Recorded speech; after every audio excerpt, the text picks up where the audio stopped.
그들이 이 말을 듣고 마음에 찔려 그를 향하여 이를 갈거늘 스데반이 성령 충만하여 하늘을 우러러 주목하여 하나님의 영광과 및 예수께서 하나님 우편에 서신 것을 보고 말하되 보라 하늘이 열리고 인자가 하나님 우편에 서신 것을 보노라 한데 그들이 큰 소리를 지르며 귀를 막고 일제히 그에게 달려들어 성 밖으로 내치고 돌로 칠세 증인들이 옷을 벗어 사울이라 하는 청년의 발 앞에 두니라. 그들이 돌로 스데반을 치니 스데반이 부르짖어 이르되 주 예수여 내 영혼을 받으시옵소서 하고 무릎을 꿇고 크게 불러 이르되 주여 이 죄를 그들에게 돌리지 마옵소서 이 말을 하고 자니라. 하나님께서 뜻이 계셔서 성령의 능력으로 오순절날 임재하여 120명의 택한 제자들을 충만케 하시고 그 중에 한 사람 베드로를 세워 복음을 담대하게 증거하셨습니다. 그래서 성령 충만으로 말미암아 오순절 이후에 첫 번째 설교로 3,000명이라는 놀라운 사람이 믿고 세례를 받게 되었습니다.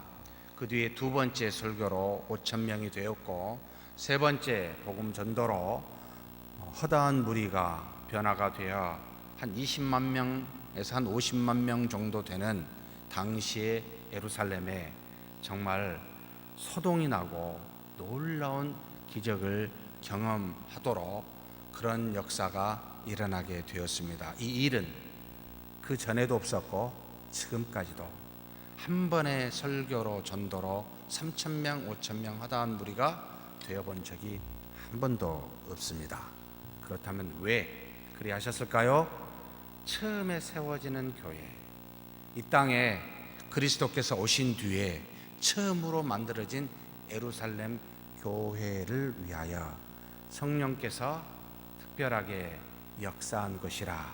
아직 신약의 성경이 형성되지 아니한 때에, 말씀이 없는 때에 오직 신앙 고백과 성령의 능력으로만 세워질 수밖에 없었던 환경에 하나님께서 그와 같이 역사하셨습니다. 제가 이렇게 말씀을 드린 이유는 모든 복음 전도는 누구에 의해서 주도되어진다? 오직 성령의 하나님에 의해서 주도되어집니다. 사람의 생각과 뜻과 노력으로 주도되지 않습니다 라는 걸 염두에 두시라는 뜻입니다. 그와 같이 놀라운 예루살렘 교회가 형성이 되었습니다. 가정교회입니다. 지금과 같이 이런 건물이 있지 아니하였기에 가정에서 몇 명씩 서로에 모여 흩어져서 한 교회를 이루고 있었습니다. 사람이 많아지니까 무슨 일이 일어날까요? 물론 기뻤겠지요. 물론 즐거웠겠지요. 하나님의 은혜에 감사했을 겁니다. 놀라운 성령의 역사에 의해서 그들은 참으로 기이 여기며 하나님 앞에 은혜를 감사하지 않을 수가 없었습니다. 사람이 많이 모이면 감사가 있는데 또 뭐가 있습니까? 우리는 잘 알잖아요. 사람이 많이 모이니까 파당이 생겼습니다. 우리끼리의 다툼이 생겼습니다. 헬라파와 히브리파 생겼고, 히브리파는 오랫동안 머무른 사람이요, 헬라파는 멀리서 있다가 이제 예루살렘에 와서 막 삶을 시작하는, 물론 같은 유대인입니다만 다른 파가 있었습니다. 기신자와 초신자의 구별이라고 보시면 되겠습니다. 우리로 치면 갈등이 생겼습니다.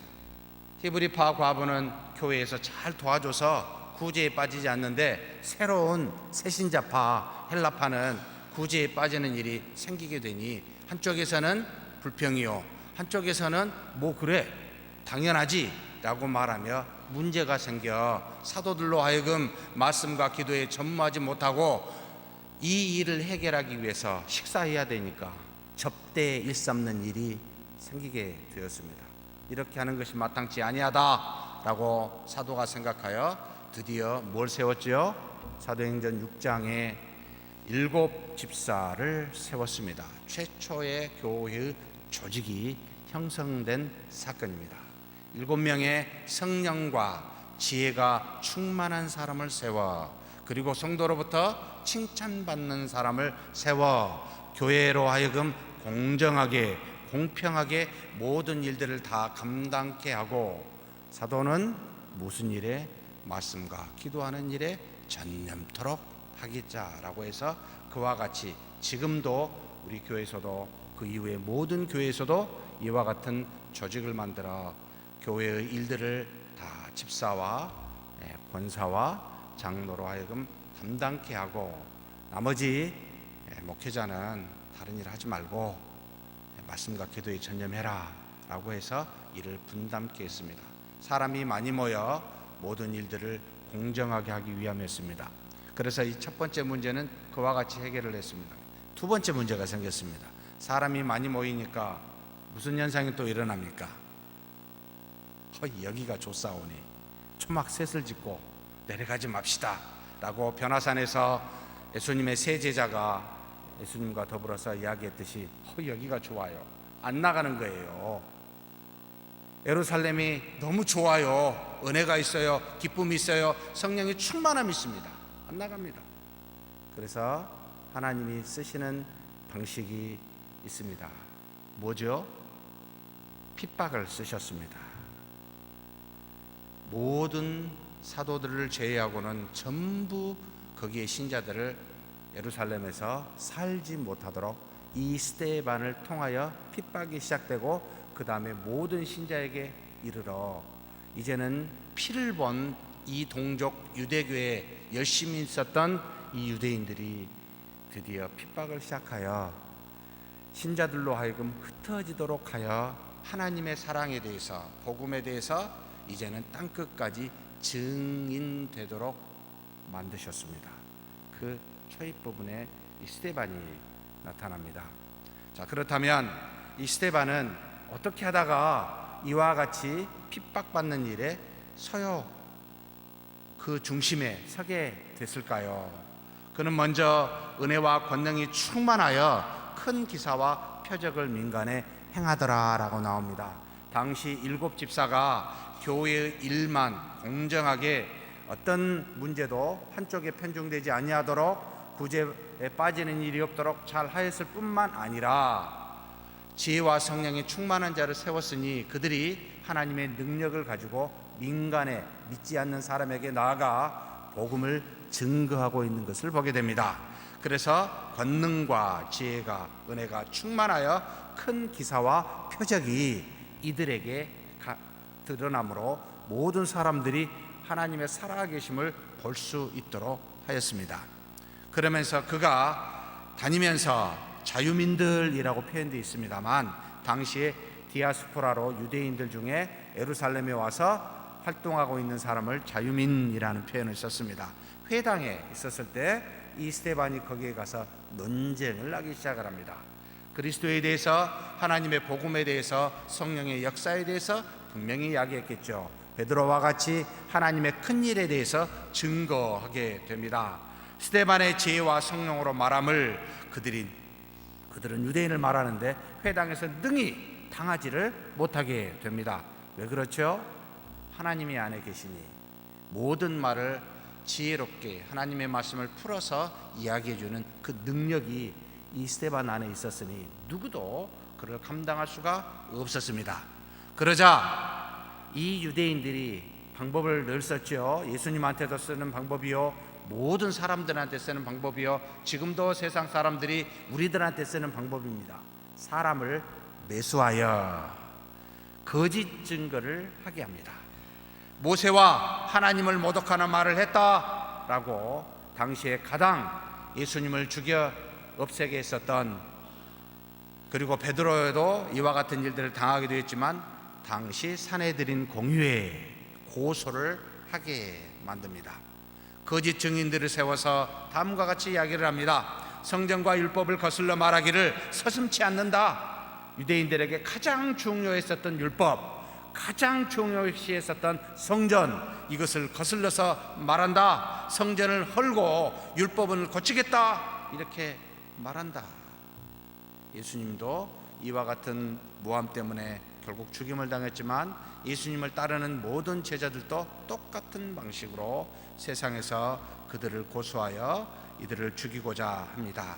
공회에 앉은 사람들, 도합 전체 71명의 사람들 다 모였는지는 모르겠지만 스데반의 얼굴을 주목하여 봅니다. 고소를 했기 때문에 심판을 해야 되지요. 하나님을 모욕하면 돌을 쳐 죽이게끔 되어 있는 것이 바로 종교적 율법에 나와 있는 심판의 모습이었습니다. 그런데 그 얼굴이 어쨌습니까? 바로 사도행전 6장 15절에 나온 것과 같이 천사의 얼굴을 하고 있습니다. 성령이 충만한 자의 모습입니다. 하나님 앞에서 말씀을 들고 말씀대로 사는 사람들의 공통적인 모습은 얼굴이 천사 같은데, 이렇게 말하면 좀 이상하니까 뭐라고 표현하죠? 얼굴이 뭐가 보여요? 찡그리고 있을까요? 웃고 있을까요? 찡그린 모습 보고 천사라고 하진 않겠죠. 제가 이렇게 말하니까 갑자기 얼굴이 다 펴지시네요. 기쁨이 있는 겁니다. 성령이 안에 계시면 주변의 환경에 상관없이 기쁨이 있게 되어 있습니다. 신앙생활에 오래 하고 적게 하고에 상관없이 마음에 하나님이 계시면 여러분 우리는 기뻐하게 되어 있습니다. 스데반의 얼굴을 가만히 공회원들이 보니까 기쁨이 있더라. 스데반이 핍박하는 공회원들에게 드디어 자신을 변호하기 시작합니다. 상당히 긴 본문의 말씀을 전체 지금 현재 사도행전 7장을 할애해서 아주 길게 이야기를 합니다. 아브라함에 대해서 이야기합니다. 하나님이 그를 택하여 가나안 땅으로 인도하였고 후손에게 유업으로 이 가나안 땅을 주겠다라고 약속했으며 후손에 나중에 종이 되어 400년 동안 계품을 당할 것이다 라고 말했던 내용에 대해서, 그리고 할례의 언약을 주었고 이삭과 야곱을 낳아 야곱은 12조상에 낳게 되어 이와 같은 일들이 진행됐음을 말하고, 그리고 여러 조상들이 이 12명의 조상들 중에 한 사람인 요셉을 시기하여 팔게 되었음을 말하고, 그리고 이 팔게 된 요셉은 애굽의 총리가 되어 큰 환난들을 조상들에게서 구원하였다. 그래서 75명이 애굽에 와서 정착하여 번성하게 되었음을 말합니다. 그리고 난 다음에 하나님께서 모세를 세워 석 달 동안 자기 집에 있게 하다가 40년 동안 바로의 딸에 의해서 키워지고 나머지 40년은 미디안 광야에서 하나님이 부르실 때까지 채워져서 결국은 하나님이 떨기나무에서 그를 불러 하나님의 백성들을 애굽에서 이끌어내게 하셨다. 그래서 그를 인도하여 애굽에서 광야에서 홍해에서 이적을 보여주심으로 이와 같이 하나님의 인도하심으로 모세를 사용하였다라고 증거합니다. 그러면서 시내산 백성들이 모여 그 광야 교회라는 말을 썼는데 처음으로 모인 최초의 구약의 교회라고 말할 수 있습니다. 이 광야 교회에서 그렇게 있었을 때 하나님께서 우리 조상들이 모세에게 복종치 아니하여 하나님이 세운 모세가 시내산에서 내려오지 않았을 때 아론으로 하여금 송아지를 만들어 반역하게 하는 일을 했다라고 말하면서 하나님께서는 그럼에도 불구하고 증거의 장막을 주어 회막을 주어 하나님의 택한 백성을 만나게 하셨고, 이것은 여호수아와 함께 가나안 땅을 정복하게 했으며 결국은 다윗 때까지 이 모든 장막은 있게 되고 드디어 솔로몬 때 하나님의 집을 성전을 지어서 왔다. 그러면서 이 성전은 하나님이 이사야서의 66장 1절에 말한 것과 같이 어찌하여 인간의 손에 만들어진 집에 있을 수 있느냐라고 말하면서 드디어 본론의 이야기를 합니다. 목이 곧고 귀에 할례받지 못한 사람들아, 너희 조상과 같이 너희도 항상 성령을 거스리는도다. 쉽게 이야기해서 이 스데반은 너희가 중요하다라고 하는 이 성전에 하나님이 계시겠느냐? 계시지 않는다는 말을 은유적으로 표현하면서 목이 곧고 귀에 할례받지 못한 사람들아, 너희 조상과 같이 너희가 항상 성령을 거스린도다. 어떻게 해요? 너희 조상들 중에 선지자들을 혹시 누구 핍박하지 않은 적이 있느냐? 의인이 오시겠다고 예고한 선지자들 중에 핍박하지 않는 사람이 있었느냐? 그리고 너희가 또한 이 의인을 죽였도다 라고 말하여 완전히 한마디도 말을 못하게 이 공회원들에게 71명에게 구약에 대해서, 율법에 대해서, 성전에 대해서 능통한 그들에게 전체 구약의 흐름을 말하고 정확하게 핵심을 꼬집어 잘못을 증거하는 방식으로 전도하게 됩니다. 성령이 충만한 사람은 그들의 잘못을 명확히 분별하여 증거하는 능력을 갖게 됩니다. 스데반이 정말 놀랍다라고 생각이 되집니다. 구약을 전체를 아니까. 그런데 한편으로는 자세히 보면은 틀린 이야기들이 몇 군데가 있습니다. 430년 동안에 있었던 것을 400년이라고 말하고 요셉과 함께 70명이 들어간 것을 75명이라고 말하는, 참 그렇게 많이 알아도 실수하는구나. 저는 굉장히 위로가 됩니다. 복음을 전해도 좀 부정할 수 있겠구나. 그래, 그럼에도 불구하고 하나님이 사용하고 계신다. 우리의 연약함을 들어 사용하시는 하나님의 위대함을 동시에 느끼기도 합니다. 너희는 천사가 전한 율법을 받고도 지키지 아니하였도다. 모세의 율법을 하나님이 주었음에도 너희들은 지키지 아니하였다라고 말합니다. 사랑하는 성도 여러분, 전도자의 이 스데반의 모습은 무엇에서 비롯되었습니까? 지혜와 성령으로 말하였다라고 6장 10절에 말합니다. 우리가 복음을 전하려면 우리 스스로가 하나님 앞에 지혜와 성령에 충만하도록 여러분 기도하셔야 됩니다. 하나님의 말씀을 전하고 하나님의 아들을 전하는 것은 사람의 능력으로, 사람의 노력으로 하는 것이 아니라 하나님의 이름으로, 하나님의 능으로, 하나님 자신으로 전해야 됩니다. 그래서 지혜와 성령이 충만하도록 우리는 간구해야 합니다. 여러분, 누구에게 전했습니까? 우리를 환대한 사람에게 전하는 것이 아니라 스데반은 자기를 고소하고 핍박하는 사람들을 위해서 그들에게 복음을 전했습니다. 복음의 대상자는 정해져 있는 것이 아니라 핍박한 사람이든 미워한 사람이든 추한 사람이든 다 전해야 된다라고 가르치고 있습니다. 어떻게 전했습니까? 그들의 눈높이에 정확하게 맞춰서 전했습니다. 공회원들이기에, 율법을 잘 알고 있기에 그들의 수준에 맞춰서 전하고 있는 이 스데반을 보게 됩니다. 결과는 어떻게 됐습니까? 공회원들이 이 말을 듣고 어떻게 했을까요? 우리가 읽은 본문에 나와 있습니다. 뭐라고 나오죠? 그들이 이 말을 듣고 마음에 찔렸으면 어떻게 해야 됩니까? 우리는 회개해야 되는데 다른 반응이 나타납니다. 이를 갈거늘. 그리고는 어떻게 합니까?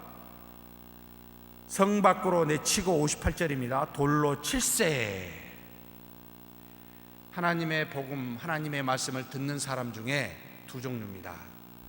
듣고 찔려 회개하는 사람이 있는가 하면 반대로 찔려 돌을 들어 죽이는 사람이 있습니다.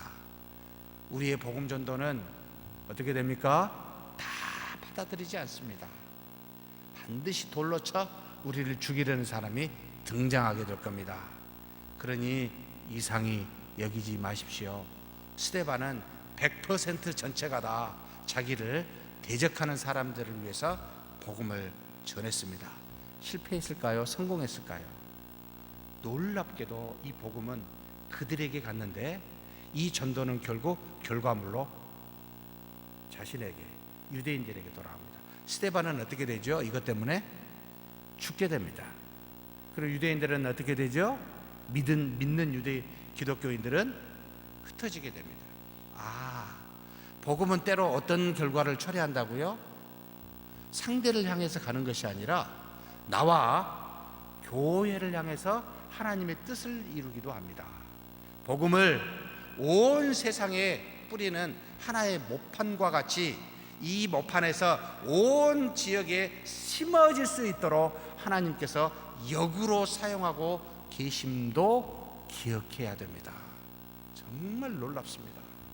하나님의 역사는 우리를 통하여 일어나는 것 중에 단 하나도 여러분 버리지 아니하시고 하나님의 뜻을 이루게 하시는데 이 복음 전도를 사용하고 계시더라는 겁니다. 그런데 실패라고 생각했던 이 복음 전도가 예루살렘이 아니라 온 땅끝까지 복음을 증거하고 뿌려지는 놀라운 하나님의 은혜로 올지를 스데반이 알았을까요? 아니면 예루살렘 교회가 알았을까요? 당신은 몰랐을 겁니다. 그래서 모르는 스데반에게 어떤 은혜를 줬습니까? 두 가지 은혜를 줬습니다. 첫째는 뭘 보게 했습니까? 여기 56절에 보니까 스데반이 성령이 충만하여, 복음을 증거하면 무슨 열매가 있어요? 성령이 충만케 됩니다. 그러면 어떻게 됩니까? 하늘을 우러러 주목하여 하나님의 영광과 및 예수께서 하나님 우편에 서신 것을 보게 합니다. 누구를 보게 해요? 하나님과 주 예수 그리스도를 보게 하는 은혜가 있습니다. 복음 전도가 가서 핍박이 돌아올 때 핍박받는 이 전도자는 하나님의 아들과 하나님을 보게 하는 은혜가 있습니다. 이것만 아닙니다. 그 다음에 뭐죠? 쭉 지나가면서 60절입니다. 59절부터 그들이 돌로 스데반을 칩니다. 여러분 돌로 맞아 보신 적 있습니까? 저는 한 번도 없습니다. 얼마나 아픈지를 모르겠습니다. 맞아보면 좀 알겠지만, 그런데 이 맞는 스데반의 모습이 어떻습니까? 부르짖어 이르되 주 예수여 내 영혼을 받으시옵소서. 지금 죽는 겁니다. 근데 여러분 아프면 이 말 나올까요? 두려움도 없어지고 육체적 아픔도 느끼지 못하는 상태입니다. 돌이 쏟아져 왔었을 때 여러분 단번에 맞아서 기절을 해버리면 차라리 편해요. 계속 죽지 않고 맞으면 얼마나 아프겠습니까? 기도할 정도로 죽지 아니하고 돌로 맞고 있는데 하나님께서는 하나님을 보게 했을 뿐만 아니라 어떻게 해요? 주 예수여 내 영혼을 받아옵소서라고 부르짖어 기도할 수 있을 만큼 여러분 고통도 감해 주시고 뿐만 아니라 무엇도 주십니까? 정말 이 부분에 은혜가 됩니다.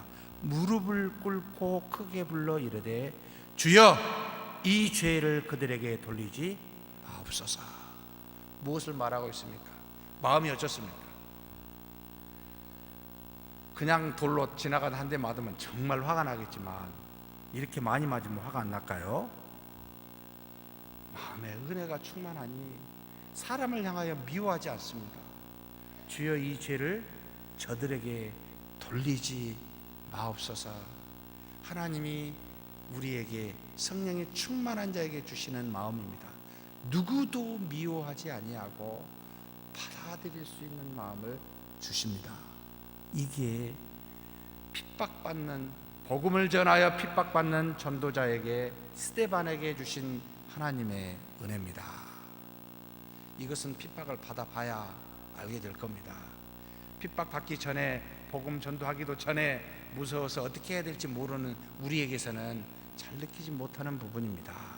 사랑하는 성도 여러분, 하나님이 함께 하시고 하나님의 뜻대로 나가서 담대히 복음을 전하면 반드시 성령의 충만함으로 하나님을 보게 하고 자비로운 은혜로운 마음을 얻게 하는 놀라운 역사가 있습니다. 그런 경험을 하는 이번 한 주간이 되시길 주의 이름으로 축복합니다. 하나님 아버지 감사합니다. 스데반을 통하여 하나님의 놀라운 복음을 핍박받도록 공회의원들에게 전하여 하나님의 뜻을 이루어 주시니 감사합니다.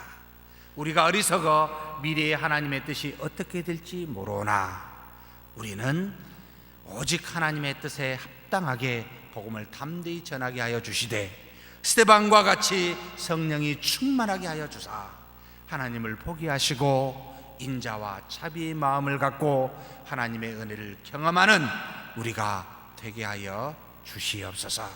우리 주님 예수님의 이름으로 기도하옵나이다. 아멘.